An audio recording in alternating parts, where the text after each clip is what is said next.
Well, hello everyone. I trust you had a good night's rest and a hearty breakfast. That is the only way to start the day. If you didn't, then you need to move over here to the Burt Boarding House at 1114 Vine Street. I am Elizabeth Burt, head cook and owner, and I can guarantee you a good night's rest and 2 hearty meals, all at an affordable price. My husband Albert and I were both born in Pennsylvania in 1833. We started working as cooks on the Ohio River steamships in 1850. We lived in various cities throughout the winter months in Ohio, but in order for us to keep working year-round, Albert decided we should work the Mississippi lines. We started in 1855 and we did the run between Keokuk, Iowa and St. Paul, Minnesota. I continued working until I saved enough money to start my own business. We chose La Crosse as our home. It was a small little town on the top of the Mississippi River, sorely in need of rooms to rent. La Crosse was in a logging boom and hundreds of young men were working in the industry. But young men never stayed in La Crosse more than 3 years. Why? Well, there was hardly any single women.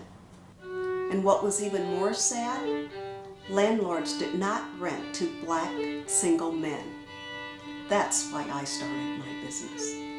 Now, black couples and families, they had a pretty easy time of finding places to live, but black men, they were left out in the cold. Albert continued working on the steamships, first as cook, and then later as chief steward in charge of the galley. We did very well for ourselves.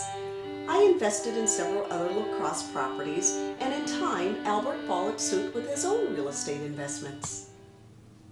Our 3 children, Arthur, Mary, and Albert Jr., were born in our boarding house on Vine Street. Our own children were a handful, but when we took in foster children, discipline went right out the window. I loved them all, but still, someone had to go. And the hardest to let go was George Edwin Taylor. I knew he was a lost little soul because he caused so much trouble. When the police got involved, I couldn't have that. In fact, in the end, it was the courts that had to settle it. He got arrested, and I can't quite remember what he did, but Nathan Smith was called to take him in. You know Nathan Smith, there's a hill out there in West Salem named after him. George went on to college. He even edited his own newspaper in La Crosse and even ran for president in 1904. Imagine that.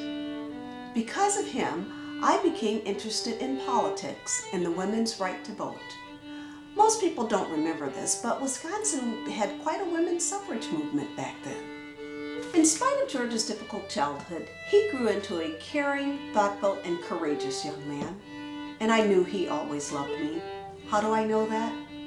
Well, later in life, when my investments were running thin, we didn't have enough money to pay the taxes.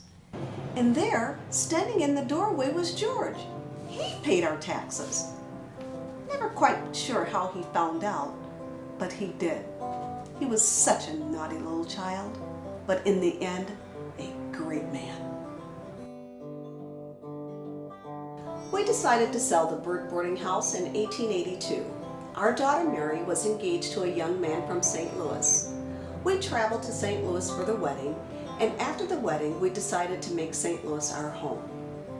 We opened up a new boarding house, and Albert Jr. followed suit with his barbershop next door. It was difficult to start over in a new town, but St. Louis offered a great opportunity as it was a growing, vibrant city. Over the years, many people from La Crosse stayed with us at our boarding house because the African American community in La Crosse was dwindling, and St. Paul, Oskaloosa, Iowa, and St. Louis provided more opportunities for growth. My dear Albert died in 1889, and I continued to run the boarding house. Elizabeth Burt passed away on September 3rd, 1899.